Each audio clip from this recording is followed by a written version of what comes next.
everywhere I went, while I was in Germany, everywhere I went, people wanted to ask me about Donald Trump and about what are the Republicans doing and has America gone crazy? And it wasn't just the, this guy's gross and is he, grabbing women and all that kind of stuff. It was more the genuine concern that in his rush to quote, make America great again, that he was going to come out somehow just like, destroy the economy or blow up the world order or crash the stock market. And a lot of people very, very worried. I mean, worried to the point of like trembling in their voices about what Trump might do with North Korea. And of course, Trump just gave a speech at the United Nations about North Korea. So in fact, the details are pretty amazing. This is, there's a lot to get to today. And we'll be getting to your calls too, so feel free to give us a shout. But here's what Donald Trump said this morning. He said, here, let me start at the beginning. The United States has great strength and patience, but if it is forced to defend itself or its allies, we will have no choice but to totally destroy North Korea. Now, if I was a North Korean, I would take that as a threat, as a fairly serious threat. If I was a South Korean, I'd frankly be very, very concerned about that. He went on to say, Rocket Man is on a suicide mission for himself and for his regime, referring obviously to Kim Jong-un. The United States is ready, willing, and able, but hopefully this will not be necessary. I sometimes wonder, if you've got a couple of authoritarians, basically. We've got, the authoritarian Trump and the authoritarian Kim. And in a very real way, that's what's going on. I mean, Kim Jong-un has been dealing with people like, prior to this, George W. Bush was not so much of an authoritarian. At least he didn't play one on the world stage. I suppose that's debatable given what happened in Iraq and Afghanistan, but nothing like Trump, let's say. And of course, Barack Obama was a diplomat. President Obama, wanted to work things out, and Bill Clinton, to a large extent, the same thing, wanted to work things out. And in fact, Bill Clinton had actually worked out a freeze with Kim Jong-un for their nuclear program. Or actually, I think it was with Kim's father he worked out that deal. And because Kim's only been in power for 6 years.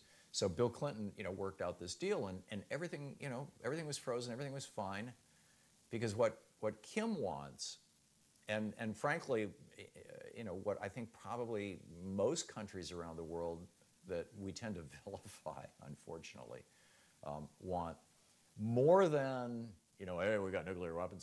They want respect. They want to be viewed as legitimate.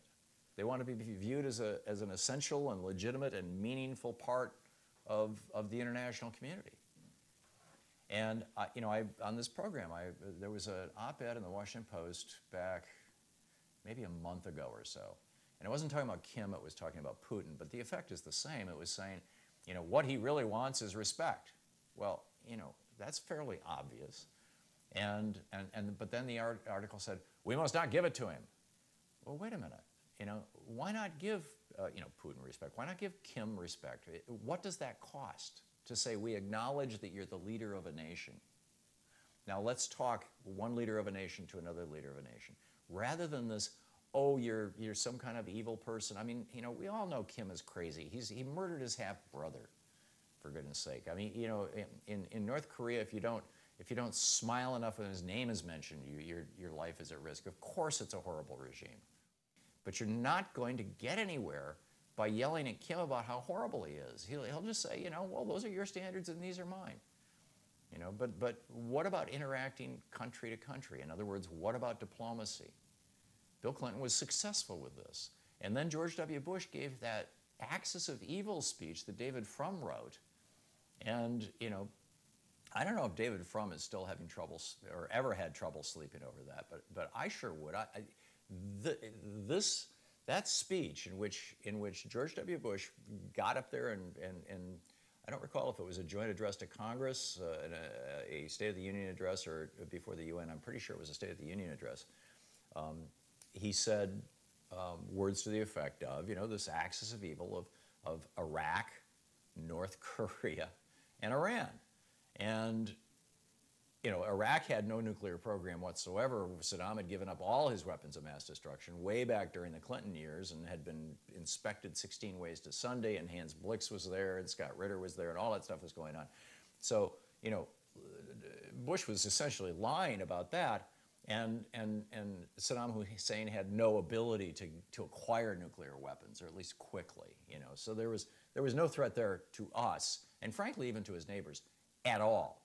So, hey, let's spend $1 trillion and kill thousands of Americans and hundreds of thousands of Iraqis just so George W. Bush can get himself reelected in 2005. So there was that. But then the other piece of the fallout was that both, we had a deal with Iran too, where, they had frozen their nuclear program. And we had a deal, we didn't have a deal with Iraq because they didn't have a nuclear program.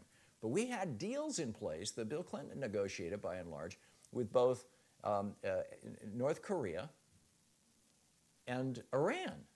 And both of these countries, there were IAEA inspectors on the ground, there were cameras continually monitoring things, what was going on. And George W. Bush comes out and makes this stupid statement, oh, these people are evil. Define evil. What the heck does that mean? And what does that mean in this context? So, it's political rhetoric. It was what Bush told his biographer in 1999, Mickey Herskowitz, that he was going to do if he became president, was have a real war so he'd get the political capital that his daddy didn't get because he only had a 3-day war. So Trump is now following that same tradition, which raises an interesting question, and this is kind of where I started with this whole rant talking about authoritarians.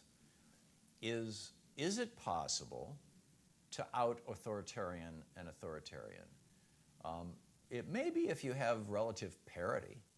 Like, for example, Trump and Putin. We both have equal nuclear weapon arsenals, but with basically a trapped mouse, which is Kim Jong-un.